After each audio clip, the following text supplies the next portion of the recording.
नमस्कार दोस्तों, welcome to my YouTube channel. आज मैं आप सभी लोगों को क्लास 10th मैथ में द्विघात समीकरण के मोस्ट इम्पॉर्टेंट टॉपिक लेकर आए हूँ। तो आज का हमारा टॉपिक है विविधकर ज्ञात करना। तो देखिए दोस्तों, विविधकर ज्ञात करना हर बार ही बोर्ड एग्जाम की परीक्षा में पूछे जाते हैं, तो आप लोग हमारे इस वीडियो को ज़रूर देख लीजिए।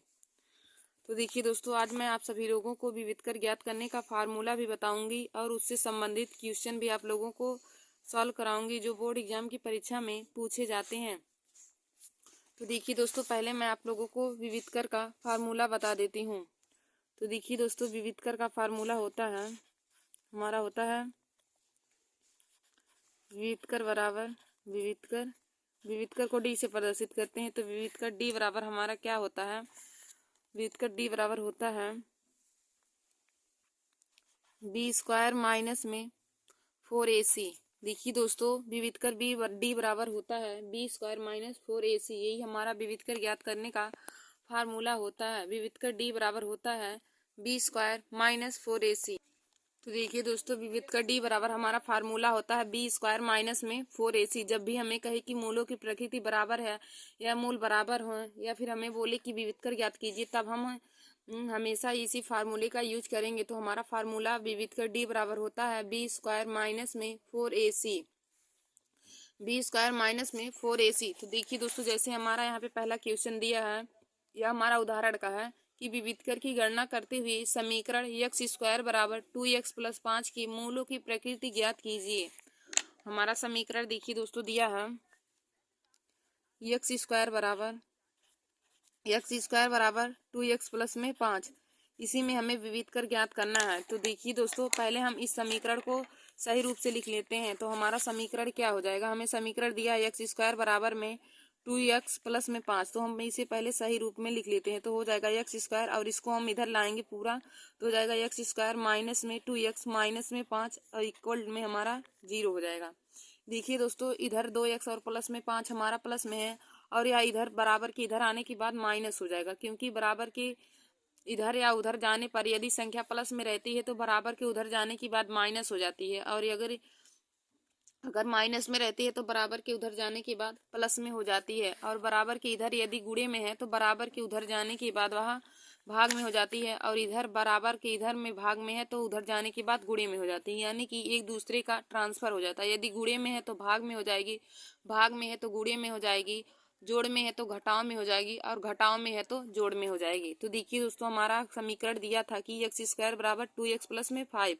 तो यह हमारा शुद्ध समीकरण नहीं है, इसको पहले हम शुद्ध रूप से लिखेंगे। तो हो जाएगा, हम इन दोनों को इधर लाएंगे तो हो जाएगा एक्स स्क्वायर माइनस में 2x माइनस 5 इक्वल टू 0। यही देखिए दोस्तों, अब हमारा यह द्विघात समीकरण बन गया है। अब इसी द्विघात समीकरण में से हम पहले बी, ए और सी का मान जान लेते हैं कि ए, बी और सी का मान कौन है। देखिए दोस्तों, जो एक्स स्क्वायर के साथ गुणांक रहता है वह हमेशा ए का मान होता है। जो एक्स स्क्वायर के साथ गुणांक रहेगा वह ए का मान रहेगा, और एक्स के साथ जो गुणांक रहेगा वह बी का मान रहेगा, और जो बिना एक्स के साथ रहता वह हमारा सी का मान होता है। तो देखिए दोस्तों, यहाँ पे हमारा एक्स स्क्वायर का गुणांक हमारा 1 है, तो ए का मान हो जाएगा 1। यहाँ से हम ए का मान 1 रखेंगे। और देखिए यहाँ पे हमारा एक्स का गुणांक -2 है, यानी कि बी का मान हमारा -2 है। और देखिए दोस्तों, सी का मान हमारा -5 है। देखिए दोस्तों, हम इसी द्विघात समीकरण में से ए, बी और सी का मान निकालेंगे। तो हमने आप लोगों को बताया जो एक्स स्क्वायर का गुणांक रहेगा वह ए का मान रहेगा, और जो एक्स का गुणांक रहेगा वह बी का मान रहेगा, और जो बिना एक्स के साथ रहेगा वह सी का मान रहेगा। तो यहाँ पे देखिए एक्स स्क्वायर का गुणांक यहाँ पे 1 है, तो यहाँ पे हम ए बराबर 1 लिख देंगे, और एक्स का गुणांक -2 है तो बी बराबर हम लिखेंगे -2, और सी का गुणांक -5 है तो सी बराबर हम लिख देंगे -5। अब दोस्तों, हमें विविधकर ज्ञात करना है तो हम इसी फार्मूले में रखेंगे। तो देखिए, हमें विविधकर ज्ञात कराना है तो हम लिखेंगे विविधकर डी बराबर हमारा क्या हो जाएगा? बी स्क्वायर माइनस में 4ac। विविधकर डी बराबर हो जाएगा बी स्क्वायर माइनस में 4ac। अब दोस्तों, हम इसी में मान रखेंगे तो डी बराबर हमारा हो जाएगा अब बी स्क्वायर, यानी कि बी का मान हमारा -2 है तो हम रखेंगे -2 का होल स्क्वायर, फिर बीच में माइनस लगाएंगे 4, फिर ए का मान देखिए दोस्तों 1 है, और सी का मान हमारा -5 है तो यहाँ पे हम -5 रखेंगे। अब देखिए दोस्तों, -2 की घात हमारा प्लस में है, तो जब भी माइनस की घात पॉजिटिव होती है तो उसका मान पॉजिटिव आता है। यानी कि जब भी माइनस का घात हमारा सम संख्या होगी तब उसका मान हमेशा सम संख्या आती है, यानी कि प्लस में आएगी। जब माइनस की घात सम संख्या रहेगी तो उसका मान प्लस में आएगा, और जब माइनस की घात विषम रहेगी तो उसका मान माइनस में आएगा। जैसे देखिए, हमने आप लोग को बताया कि माइनस की घात यदि सम संख्या रहेगी, आप लोग लीजिए, माइनस की घात सम संख्या रहेगी तो इसका मान धनात्मक आएगा, तो इसका मान धनात्मक आएगा। यदि माइनस की घात विषम संख्या है तो इसका मान ऋणात्मक आएगा, तो इसका मान ऋणात्मक हो जाएगा, इसका मान ऋणात्मक हो जाएगा। तो देखिए दोस्तों, यहाँ पे हमारा माइनस की घात प्लस संख्या है तो सम संख्या है तो इसका मान प्लस में आ जाएगा। तो हमें -2 की घात 2 का मान निकालना है। तो देखिए दोस्तों, 2 का वर्ग हमारा 4 हो जाएगा। फिर देखिए, -5 और -4 का गुणा करेंगे तो माइनस माइनस का प्लस हो जाएगा, 4 पंचे हमारा 20 हो जाएगा, तो प्लस में 20 हो जाएगा। अब हम 20 और 4 को जोड़ेंगे तो 20 में 4 जोड़ेंगे तो हमारा 24 हो जाएगा। अब देखिए दोस्तों, हमें विविध का डी का मान धनात्मक आ गया, यही हमारा विविध का डी का मान हो जाएगा, डी बराबर में 24। यही इस क्वेश्चन का राइट आंसर हो जाएगा। तो हमने विविध का डी का मान जब निकाला तो डी का मान आ गया 24। तो हम लिख देंगे आंसर बराबर विविध का डी बराबर में 24। और देखिए दोस्तों, इसमें भी हमारा विविध का डी का मान आ गया है 24। अतः हम लिखेंगे कि अतः मूल वास्तविक और असमान होंगे। जब हमारा डी का मान है पॉजिटिव आएगा तो हम उसे लिखेंगे अतः मूल वास्तविक और असमान होंगे। देखिए दोस्तों, हमें क्वेश्चन में क्या कहा था कि विविधकर का गणना करते हुए समीकरण x² बराबर में 2x प्लस में 5 के मूलों की प्रकृति ज्ञात कीजिए। विविधकर की गणना करते हुए समीकरण x² equal to 2x plus 5 के मूलों की प्रकृति ज्ञात कीजिए। तो देखिए दोस्तों, हमारा समीकरण दिया था कि x² बराबर में 2x प्लस में 5। अब हमने आप लोगों को बताया समीकरण हमारा सही रूप में नहीं दिया, तो पहले हम इसे द्विघात समीकरण के रूप में बनाएंगे। तो देखिए दोस्तों, द्विघात समीकरण का मतलब होता है कि सभी पद को एक साथ लिखना और उसके बराबर में 0 लिखना। तो हमने इन सभी को इधर लाया, तो ये देखिए दोस्तों, 2x और प्लस हमारा दोनों पॉजिटिव में इधर आएंगे तो वह निगेटिव हो जाएंगे। तो देखिए दोस्तों, हम जब इन सबको इधर बराबर के इधर लाएंगे तो ये दोनों प्लस में बराबर के इधर आने के बाद माइनस में हो जाएंगे, तो हो जाएगा x² माइनस में 2x माइनस में 5 इक्वल टू हमारा 0 हो जाएगा। अब देखिए दोस्तों, इसी द्विघात समीकरण से हम a, b और c का मान निकालेंगे। तो हमने आप लोगों को बताया कि a का मान क्या होगा, जो x² का गुणांक रहेगा वह हमारा a का मान रहेगा। x² का गुणांक जितनी संख्या रहेगी, या फिर हम कह सकते हैं x² का गुणांक जो रहेगा वह a का मान रहेगा। उसके बाद जो x का गुणांक रहेगा वह b का मान रहेगा, और जो बिना x के साथ रहेगा वह c का मान रहेगा। तो देखिए दोस्तों, इस द्विघात समीकरण से इसमें हमारा x² का गुणांक 1 है तो a बराबर हम 1 लिख देंगे, और x का गुणांक -2 है तो b बराबर -2 हो जाएगा, और c का गुणांक यानी कि c की जगह पे -5 है तो c बराबर हमारा -5 हो जाएगा। तो यहाँ से हमने a, b और c का मान निकाला, तो a का मान आ गया 1, b का मान -2 और c का मान -5 आ गया। अब देखिए दोस्तों, हमें विविधकर ज्ञात करना है, तो विविधकर d बराबर होता है b² माइनस में 4ac। विविधकर d बराबर होता है b² माइनस में 4ac। तो यहाँ से हो जाएगा d बराबर में, अब b की जगह पे हम -2 का होल स्क्वायर रखेंगे, फिर माइनस में 4 गुणे 1 और c का मान -5 हो जाएगा। अब देखिए दोस्तों, फिर -2 का हमें वर्ग निकालना है। अब हमने बताया कि जब भी माइनस की घाते सम संख्या रहेगी तो उसका मान हमारा धनात्मक में आएगा, और जब माइनस की घात विषम संख्या रहेगी तो उसका मान माइनस में आएगा। जब माइनस की घात सम संख्या रहेगी तो उस संख्या का मान हमेशा प्लस में आएगा, और जब माइनस की घात विषम संख्या रहेगी तो उस वैल्यू का मान हमेशा माइनस में आएगा। और देखिए दोस्तों, यहाँ पे -2 की घात 2 है, यानी कि 2 हमारा एक सम संख्या है, तो 2 जब सम संख्या है तो इसका मान पॉजिटिव आएगा, यानी कि -2 का वर्ग करेंगे तो हमारा 4 आ जाएगा। -2 का वर्ग करेंगे तो 4 आ जाएगा। फिर बीच में देखिए माइनस और माइनस का गुणा होने के बाद प्लस हो जाएगा, और 4 पंचे 20 हो जाएगा। 4 और 20 को जोड़ेंगे तो 24 आ जाएगा। तो हमारा इसी क्वेश्चन का राइट आंसर हो जाएगा, इस क्वेश्चन का राइट आंसर हो जाएगा विविधकर डी बराबर 24। देखिए दोस्तों, इसमें भी विविधकर डी का मान 24 आया है। और देखिए दोस्तों, जब विविधकर का मान धनात्मक आएगा तो हम लिखेंगे अतः मूल वास्तविक और असमान होंगे। हमें मूलों की प्रकृति भी ज्ञात करने को कहा ना, तो इसका मान जब पॉजिटिव आएगा तो हम लिखेंगे अतः मूल वास्तविक और असमान होंगे। हम यहाँ पे लिखेंगे मूल की प्रकृति बराबर लिखेंगे क्या, मूल वास्तविक और असमान होंगे। मूलों की प्रकृति बराबर लिखेंगे मूल वास्तविक और असमान होंगे। मूल वास्तविक व असमान होंगे। असमान होंगे। यही दोस्तों देखिए हमारा आ जाएगा कि मूल वास्तविक और असमान होंगे। यही हमको पूछा था कि मूलों की प्रकृति भी बताना था, तो मूल वास्तविक और असमान होंगे, क्योंकि विविध का डी का मान हमारा पॉजिटिव आया है, इसलिए हम लिख देंगे। और देखिए दोस्तों हमारा दूसरा क्वेश्चन कहा है कि समीकरण 1/2 एक्स स्क्वायर प्लस में 1/3 एक्स प्लस में 1 = 0 के मूलों की प्रकृति ज्ञात कीजिए।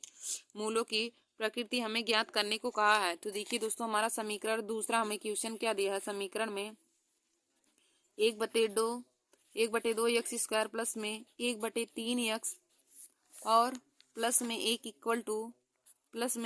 = 0, इसी के मूलों की प्रकृति हमें ज्ञात करना है। तो देखिए दोस्तों हमारा समीकरण दिया है 1/2 एक्स स्क्वायर प्लस में 1/3 एक्स प्लस में 1 = 0, हमें यही दिया है। तो हम इसे कैसे सॉल्व करेंगे, तो देखिए दोस्तों हमारा हो जाएगा, पहले हम इसे द्विघात समीकरण के रूप में बना लेते हैं। तो यह हमारा द्विघात समीकरण नहीं है, हमारा दिया क्या है 1/2 एक्स स्क्वायर प्लस में 1/3 एक्स प्लस में 1 = 0 हमारा दिया है। अब देखिए दोस्तों पहले हम लासा लेंगे और इसे द्विघात समीकरण के रूप में बना लेंगे। तो 2 और 3 का लासा लेंगे तो 6 हो जाएगा। अब देखिए दोस्तों हम यहाँ करेंगे तो यहाँ हो जाएगा 2 × 3 = 6, 3 एक्स स्क्वायर प्लस में 2 एक्स और प्लस में 6 × 6 = हमारा 0 हो जाएगा। अब देखिए दोस्तों जो हमारा 6 इधर बटे में है, बराबर के उधर में जाने के बाद गुणे में हो जाएगा। तो हो जाएगा 3 एक्स स्क्वायर प्लस में 2 एक्स प्लस में 6 = 0 गुणे 6 हो जाएगा। 0 गुणे हमारा 6 हो जाएगा। अब देखिए दोस्तों यहाँ से क्या हो जाएगा कि 3 एक्स स्क्वायर प्लस में 2 एक्स प्लस में 6 = हमारा 0 हो जाएगा, क्योंकि 0 का किसी भी संख्या में हम गुणा करेंगे तो उसका मान सदैव ही शून्य आता है। शून्य का किसी भी संख्या से गुणा करने पर उसका मान सदैव शून्य आता है। अब देखिए दोस्तों यहाँ हमारा दिया गया समीकरण जो हमने इसे सॉल्व किया है, हमारा जो समीकरण दिया था वह द्विघात समीकरण नहीं था। जो हमारा समीकरण 1/2 एक्स स्क्वायर प्लस में 1/3 एक्स प्लस में 1 = 0 हमारा दिया था, यह द्विघात समीकरण नहीं है, तो इसको हमने द्विघात समीकरण पहले बनाया। तो अब देखिए दोस्तों जो हमारा अब यह समीकरण बन गया है, अब यह द्विघात समीकरण बन गया है। अब इसमें से हम पहले ए बी सी का मान निकालेंगे। तो हमने आप लोगों को बताया कि एक्स स्क्वायर का जो गुणांक रहेगा वह ए का मान रहेगा, और जो एक्स का गुणांक रहेगा वह बी का मान रहेगा, और जो सी का गुणांक रहेगा वह सी का मान रहेगा। तो यहाँ से हम लिख देंगे ए बराबर 3 है, ए बराबर 3 है, बी बराबर 2 है और सी बराबर 6 है। ए बराबर 3 है, बी बराबर 2 है और सी बराबर हमारा 6 है। अब हम विविध कर डी का फार्मूला लगाएंगे। तो विविध कर डी बराबर होता है फार्मूला बी स्क्वायर माइनस में 4ac। विविध कर डी बराबर होता है बी स्क्वायर माइनस में 4ac। अब देखिए दोस्तों बी का मान हमारा 2 है, तो 2 का स्क्वायर हो जाएगा माइनस में 4, और ए का मान हमारा 3 दिया हम, और सी का मान हमारा 6 है। अब देखिए दोस्तों 2 का वर्ग करेंगे तो 2 दूनी 4 हो जाएगा, माइनस में 4 × 12 और 12 × 6 72 हो जाएगा। 4 × 12 होगा और 12 × 6 72। अब देखिए दोस्तों 4 में से 72 घटाएंगे तो माइनस में 68 आएगा, माइनस में 68 आएगा इसका मान हमारा। और इसमें से हम कह सकते हैं कि अब देखिए दोस्तों जब हम यह हमारा डी का मान यानी कि विविध का डी का मान हमारा आया है माइनस में 68, विविध का डी का मान माइनस में आया है 68। तो देखिए दोस्तों जब जब विविध कर का मान हमारा माइनस में आएगा तो मूलों की प्रकृति काल्पनिक रहेगी, और जब प्लस में आएगा तो उसकी प्रकृति वास्तविक रहेगी। तो हम लिखेंगे, हमको क्वेश्चन में कहा था कि द्विघात समीकरण इतने की मूलों की प्रकृति ज्ञात कीजिए। तो हम लिख देंगे मूलों की प्रकृति बराबर में काल्पनिक है। मूलों की प्रकृति बराबर हम लिखेंगे कि मूलों की प्रकृति बराबर मूलों की प्रकृति काल्पनिक है, मूलों की प्रकृति काल्पनिक है। यही हमारा आंसर हो जाएगा। और देखिए विविध का डी का मान इतना आएगा यानी कि माइनस में आएगा। और दोस्तों देखिए आप इसको दो घात समीकरण नहीं बनाकर भी यहाँ पे डायरेक्ट रख सकते हैं, क्योंकि यहाँ से हम ए बी सी का मान तब भी निकाल सकते हैं। तो आप चाहे इसे पहले मतलब कि गुणा पहले इसका एलसीएम लेके द्विघात समीकरण के रूप में बनाए, या फिर ऐसे दोनों जब भी आप लगाएंगे दोनों तरह ही आपका विविध का डी का मान काल्पनिक आएगा। तो देखिए दोस्तों जब मूलों के विविध का डी का मान हमारा नेगेटिव में आएगा यानी कि माइनस में आएगा तो मूलों की प्रकृति काल्पनिक होगी, और जब उसका मान पॉजिटिव यानी कि प्लस में आएगा तो उसकी मूलों की प्रकृति वास्तविक रहेगी। तो आशा करती हूँ कि आप लोगों को पता चल गया होगा कि कब मूलों की प्रकृति वास्तविक रहेगी और कब मूलों की प्रकृति काल्पनिक रहेगी। फिर देखिए दोस्तों, हमारा अगला क्वेश्चन क्या दिया है। यदि समीकरण 3y² माइनस में 12y प्लस में यम इक्वल टू 0 के मूल बराबर हैं तो यम का मान ज्ञात कीजिए। हमें क्वेश्चन में कहा है कि यदि समीकरण 3y² माइनस में 12y plus Yama equal to 0 के मूल बराबर हैं तो यम का मान ज्ञात करना है। तो देखिए दोस्तों, हम यम का मान कैसे ज्ञात करेंगे। हमें क्वेश्चन में कहा है कि मूलों की प्रकृति बराबर है। तो देखिए दोस्तों, हमारा तीसरा क्वेश्चन क्या कहा है कि 3y² माइनस में 12y प्लस में यम इक्वल टू 0 के मूल बराबर हैं तो हमें यम का मान ज्ञात करना है। देखिए दोस्तों, जब दिए गए समीकरण के मूल बराबर रहेंगे तो वहाँ पे हम किस फार्मूले का यूज करेंगे। तो हम लिखेंगे मूल के बराबर होने पर, देखिए हमारा फार्मूला हो जाएगा, जब मूल बराबर हो तो फार्मूला हो जाएगा b² बराबर में 4ac हो जाएगा। जब मूल बराबर रहेंगे तो फार्मूला होता है b² बराबर में 4ac। अब देखिए दोस्तों, पहले हम द्विघात समीकरण से a b और c का मान निकाल लेते हैं। तो देखिए, जब मूल बराबर रहेंगे तो फार्मूला होता है b² बराबर में 4ac। अब देखिए दोस्तों, यहाँ से हमारा a का मान आ जाएगा 3, a का मान 3 हो जाएगा, b का मान -12 हो जाएगा और c का मान, यहाँ पे देखिए c का मान यम दिया है, यहाँ c की जगह पे यम दिया है तो c का मान यम हो जाएगा। a का मान 3 हो जाएगा, b का मान -12 और c का मान यम हो जाएगा। अब दोस्तों, इसी हम समीकरण में जो हमारा फार्मूला होता है, जब मूल बराबर हो, दिए गए द्विघात समीकरण का जब मूल बराबर होता है तो फार्मूला होता है b² बराबर में 4ac। तो हम इसी फार्मूले में a b c का मान रख करके यम का मान निकालेंगे। तो देखिए दोस्तों, b² मतलब कि -12 का होल स्क्वायर इक्वल टू हमारा हो जाएगा 4 और a का मान हमें 3 दिया है और गुणे में c हो जाएगा और c का मान हमें यम दिया है। अब देखिए दोस्तों, हमने आप लोगों को बताया है कि जब भी माइनस की घात सम संख्या रहेगी तो उसका मान सदैव प्लस में आएगा। तो यहाँ पे -12 की घात 2 है, यानी कि 12 का वर्ग निकालना है। -12 का वर्ग करेंगे तो 144 हो जाएगा, -12 का वर्ग करेंगे तो 144 हो जाएगा। 144 बराबर में 4 तिया 12 और गुणे में यम, 4 तिया 12 और गुणे में यम हो जाएगा। अब देखिए दोस्तों, हमें यम का मान निकालना है। तो यहाँ इधर 12 हमारा गुणा कर रहा है, इधर हम जब पश्चांतर करेंगे 12 को तो इधर गुणा कर रहा है, इधर आने के बाद वह भाग करेगा, क्योंकि हमने आप लोग को बताया है कि जब बराबर के इधर गुणे में हो तो उधर जाने के बाद भाग में हो जाती है। तो यम बराबर यहाँ से हो जाएगा, यम बराबर हो जाएगा 144 बटे में 12 हो जाएगा।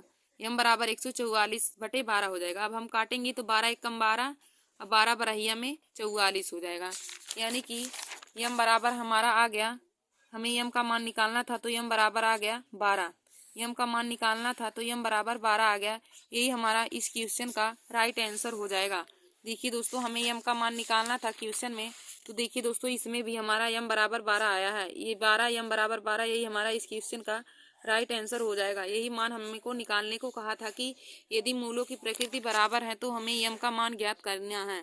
हमारा क्वेश्चन क्या दिया है कि यदि द्विघात समीकरण 3y² माइनस में 12y plus Yama equal to 0 की मूल बराबर है।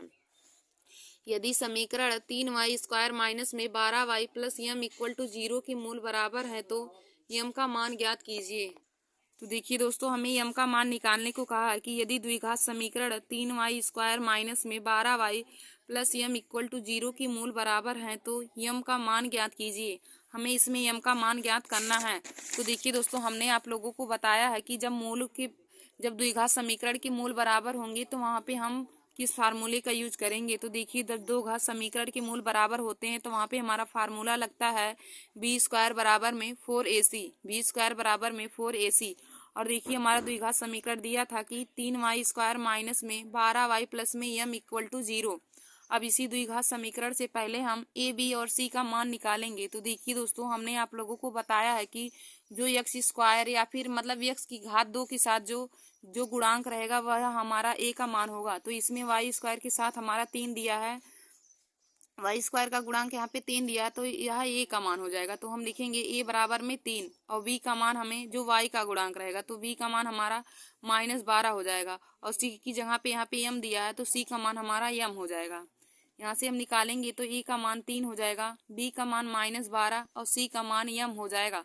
अब दोस्तों हम मूलों के बराबर वाले फार्मूले में रखकर यम का मान निकालेंगे। तो मूलों बराबर जब हो तो फार्मूला होता है बी स्क्वायर बराबर में 4ac। अब इसी फार्मूले में हम रखेंगे तो बी की जगह पे हम -12 रखेंगे तो हो जाएगा -12 का होल स्क्वायर बराबर में 4 गुणे 3 गुणे में यम हो जाएगा। अब देखिए दोस्तों, हमने आप लोग को बताया जब भी माइनस की घात सम संख्या रहेगी तो उसका मान हमेशा पॉजिटिव आएगा। तो -12 का हमें स्क्वायर करना है तो 12 का स्क्वायर 144 हो जाएगा। तो -12 का भी वर्ग हमारा 144 हो जाएगा बराबर में 4 तियां 12 गुणे में यम हो जाएगा। अब यम का मान निकालना है, इधर हमारा 12 गुणा कर रहा है तो इधर आने की बात भाग करेगा। हमने आप लोगों को बताया दोस्तों कि जब बराबर की इधर संख्या प्लस में हो, बराबर के उधर जाने की बात माइनस हो जाती है, और बराबर की इधर यदि माइनस में हो तो बराबर के उधर जाने की बात प्लस हो जाएगी। बराबर की इधर गुणे में हो तो बराबर की उधर भाग में हो जाएगी, और बराबर की इधर भाग में हो तो बराबर के उधर जाने की बात गुणे में हो जाएगी। तो यहाँ से हम यम का मान निकालेंगे तो यम बराबर हो जाएगा 144 बटे में 12। यम का मान निकालेंगे तो यम बराबर हो जाएगा 144 बटे 12। अब 112 को हम 144 से भाग देंगे तो यम बराबर 12 यहाँ पर निकल के आ जाएगा। या हमारा यही हमें यम का मान निकालना था तो हम लिख देंगे यम बराबर में 12। तो दोस्तों यह हमारा इस क्वेश्चन का राइट आंसर होगा, हमें यम का मान निकालना था। तो दोस्तों आगे हम क्वेश्चन को देखते हैं। तो देखिए दोस्तों, हमारा आगे क्वेश्चन क्या कहा है कि यदि द्विघात समीकरण 3x² माइनस में 2x प्लस में 1/3 इक्वल टू 0 का विविध कर ज्ञात कीजिए। समीकरण 3x² माइनस में 2x प्लस में 1/3 इक्वल टू 0 का विविध कर ज्ञात कीजिए और मूलों की प्रकृति भी ज्ञात कीजिए। यदि वे वास्तविक है तो उन्हें भी बताइए। फिर देखिए दोस्तों, हमारा आगे क्वेश्चन क्या कहा कि यदि द्विघात समीकरण 2x² प्लस में 2x माइनस में 3k² इक्वल टू 0 का एक मूल -3 है तो k का मान ज्ञात कीजिए। हमें दो घात समीकरण क्या कहा है कि यदि द्विघात समीकरण 2x² प्लस में 2x माइनस में 3k² इक्वल टू 0 का एक मूल -3 है तो k का मान हमें ज्ञात करना है। तो देखिए दोस्तों, हमारा अगला चौथा क्वेश्चन क्या कहा है कि चौथा क्वेश्चन में हमें दो घात समीकरण दिया है 2x² प्लस में 2x माइनस में 3k² इक्वल टू 0 दिया है। हमारा अगला क्वेश्चन है कि 2x² प्लस में 2x माइनस में 3k² इक्वल टू 0 और हमें एक मूल दिया है, एक मूल -3 दिया है और हमें इसमें से k का मान निकालना है। तो देखिए दोस्तों, जब भी हमें एक मूल दिया हो और हमें उसमें किसी भी संख्या का मान निकालना होता है तो मूल का मान देखिए दोस्तों, जो मूल दिया रहता है उसको हम x की जगह पे रखते हैं, यानी कि वह जो मूल होता है वह हमारा x का मान होता है। तो यहाँ से हम x की जगह पे -3 रखेंगे, जो हमें मूल दिया है तो वह हमें x की जगह पे रखेंगे। तो देखिए दोस्तों, हमारा समीकरण है 2x² प्लस में 2x माइनस में 3k² इक्वल टू 0 और हमें एक मूल दिया -3, यानी कि x की जहाँ पे हम रखेंगे x बराबर -3, तो जहाँ जहाँ पे x दिया वहाँ पे हम -3 रखेंगे तो हो जाएगा। देखिए दोस्तों, 2 गुणे में x की जहाँ पे -3 का होल स्क्वायर हो जाएगा प्लस में 2 और गुणे में x है तो गुणे में -3 हो जाएगा और माइनस में 3k² इक्वल टू 0 हो जाएगा। अब देखिए दोस्तों, यहाँ से हम जब -3 का वर्ग करेंगे तो -3 का वर्ग 9 हो जाएगा, तो हो जाएगा 2 गुणे में 9। अब देखिए यहाँ प्लस है यहाँ माइनस, और प्लस और माइनस का गुणा होने के बाद माइनस होता है, प्लस और माइनस का गुणा होने के बाद माइनस होता है, तो 2 3 यहाँ से 6 हो जाएगा और माइनस में 3k² इक्वल टू हमारा 0 हो जाएगा। अब देखिए दोस्तों, जब हम 2 और 9 का गुणा करेंगे तो 2 9 18 हो जाएगा, माइनस में 6 माइनस में 3k² इक्वल टू हमारा 0 हो जाएगा। अब देखिए दोस्तों, 18 में से 6 घटाएंगे तो 12 आएगा, 12 माइनस में 3k² इक्वल टू हमारा 0 हो जाएगा। अब देखिए दोस्तों, यहाँ से हम पश्चांतर करेंगे तो 12 हम -3k² है, अब के 3k² हमारा माइनस में है तो इसको हम उधर ले जाएंगे तो 12 बराबर हो जाएगा 3k², 12 बराबर हो जाएगा 3k²। अब देखिए दोस्तों यहाँ से हम अब देखिए हमें के स्क्वायर का मान यानी के का मान निकालना है। पहले हम यहाँ से 3 को पक्षांतर करते हैं तो यह 3 हमारा देखिए कट जाएगा, 3 एकम 3, 3 चौक 12, तो के स्क्वायर बराबर हमारा आ जाएगा 4। अभी हमें के स्क्वायर का मान ज्ञात आया है और हमें के का मान ज्ञात करना है। तो देखिए दोस्तों जब हम के का मान निकालेंगे तो के बराबर, अब देखिए इधर हमारा वर्ग है तो उधर जाने के बाद अंडर रूट हो जाएगा, तो यानी कि अंडर रूट 4 हो जाएगा। और अंडर रूट 4 जब बाहर निकलेगा तो प्लस माइनस हमारा 2 हो जाएगा। तो के बराबर आ गया +-2, के बराबर मान आ गया +-2। और हमें के का मान निकालना था तो के का मान निकल के आ गया +-2। ये हमारा इस क्वेश्चन का राइट आंसर हो जाएगा। और देखिए दोस्तों इसमें भी हमारा के का मान -2 आ गया, के का मान -2 आ गया। तो देखिए दोस्तों हमारा अगला क्वेश्चन क्या दिया था कि यदि द्विघात समीकरण 2x² प्लस में 2x माइनस 3 के स्क्वायर इक्वल टू 0 का एक मूल -3 है तो के का मान ज्ञात कीजिए। हमें के का मान ज्ञात करना है और इसका एक मूल दिया है। तो देखिए दोस्तों आप लोग इस बात पर जरूर ध्यान दीजिए कि जब भी एक मूल हमें दिया हो तो मतलब वह x का मान दिया होता है। जहाँ जहाँ पे x रहता है उसकी जगह पे हम जो मूल का मान दिया रहता है उसको हमें रखना रहता है। तो हमारा समीकरण दिया है 2x² प्लस में 2x माइनस में 3 के स्क्वायर प्लस इक्वल टू 0 है और मूल हमें -3 दिया है, यानी कि x की जगह पे हम -3 रखेंगे। तो देखिए दोस्तों जब हम x की जगह के -3 रखेंगे तो क्या हो जाएगा, 2 हो जाएगा। अब -3 का हमें 2 गुणे -3 का होल स्क्वायर प्लस में यहाँ पे 2 और गुणे में -3 हो जाएगा, माइनस में 3 के स्क्वायर इक्वल टू 0 हो जाएगा। अब देखिए दोस्तों -3 का वर्ग करेंगे तो 9 हो जाएगा, यहाँ पे हो जाएगा 2 गुणे में 9 माइनस, देखिए प्लस और माइनस का गुणा होने के बाद माइनस हो जाएगा और 2 3 6, -3 के स्क्वायर इक्वल टू 0 हो जाएगा।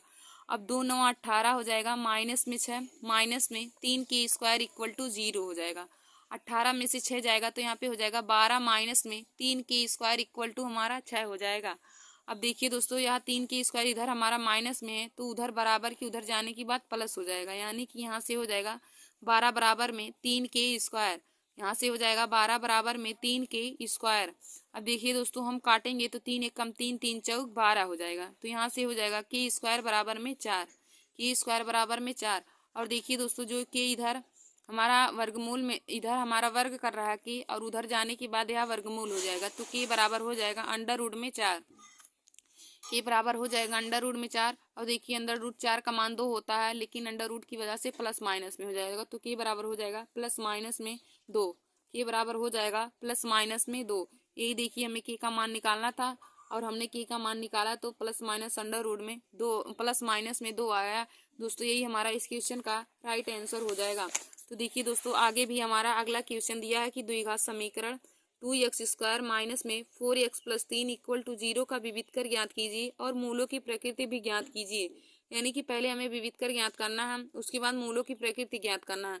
देखिए दोस्तों मूलों की प्रकृति आप कैसे जानेंगे, पहले हम विविधकर निकालेंगे, विविधकर निकालने के बाद यदि मूल का मान हमारा माइनस में आएगा तो मूल की प्रकृति ऋणात्मक रहेगी, और यदि मूल का मान विविधकर डी का मान पॉजिटिव आएगा तो मूल की प्रकृति काल्पनिक होगी।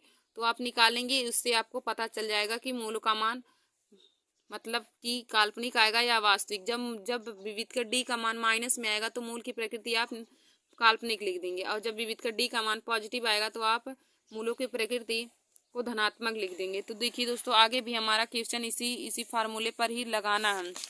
और यहाँ देखिए दोस्तों, और हमें अब देखिए हमें अभ्यास आगे हमारा प्रश्नावली 4E दिया है, तो 4E हमने आप लोगों को आज उदाहरण बताया है, तो अब प्रश्नावली 4E भी इसी तरीके से इसी फार्मूले पर लग जाएगा। तो दोस्तों अभ्यास 4E को हम अगले वीडियो में बनाएंगे आप लोगों के लिए। तो दोस्तों आप लोग भी अभ्यास 4E को लगाने की कोशिश कीजिएगा, अभ्यास 4E को लगाने की कोशिश कीजिएगा, क्योंकि मैंने इसमें जो उदाहरण थे इम्पॉर्टेंट और NCERT उन सभी को आप लोगों को सॉल्व करा दिया है, और आप लोग उसी फार्मूले का यूज करके इसमें भी सभी का मान निकालने की कोशिश करिएगा। और मैं आगे आप लोगों को यह प्रश्नावली 4E को भी सॉल्व कराऊंगी। देखिए दोस्तों हमने जो आज आप लोगों के लिए यह वीडियो बनाया है विविधकर ज्ञात करने का, यह बहुत ही बोर्ड एग्जाम की परीक्षा के लिए बहुत ही महत्वपूर्ण टॉपिक है, क्योंकि इससे 2-3 क्वेश्चन हर बार ही बोर्ड एग्जाम की परीक्षा में पूछे जाते हैं। तो आप लोग हमारे इस वीडियो को ज़रूर देख लीजिए और अपने दोस्तों में भी शेयर कर लीजिए, क्योंकि आज का हमारा यह वीडियो हर बोर्ड एग्जाम की परीक्षा देने वाले बच्चों के लिए महत्वपूर्ण है, जो 2025 में बोर्ड एग्जाम की परीक्षा देने जा रहे हैं यह वीडियो उन लोगों के लिए बहुत ही महत्वपूर्ण है। धन्यवाद दोस्तों। और ऐसे ही हमारे वीडियो को देखने के लिए आप सभी लोग हमारे YouTube channel Nancy success classes को सब्सक्राइब कर लीजिए। तो देखिए दोस्तों, हमारे चैनल पर नैन्सी सक्सेस क्लासेस चैनल पर क्लास 10 क्लास 12 की बोर्ड एग्जाम की परीक्षा की तैयारी कराई जाती है और हर कंपटीशन की परीक्षाओं के लिए जीके और मैथ के भी बारे में बताया जाता है। तो आप लोग हमारे इस वीडियो को ज़रूर देख लीजिए और हमारे चैनल को भी सब्सक्राइब कर लीजिए। धन्यवाद दोस्तों।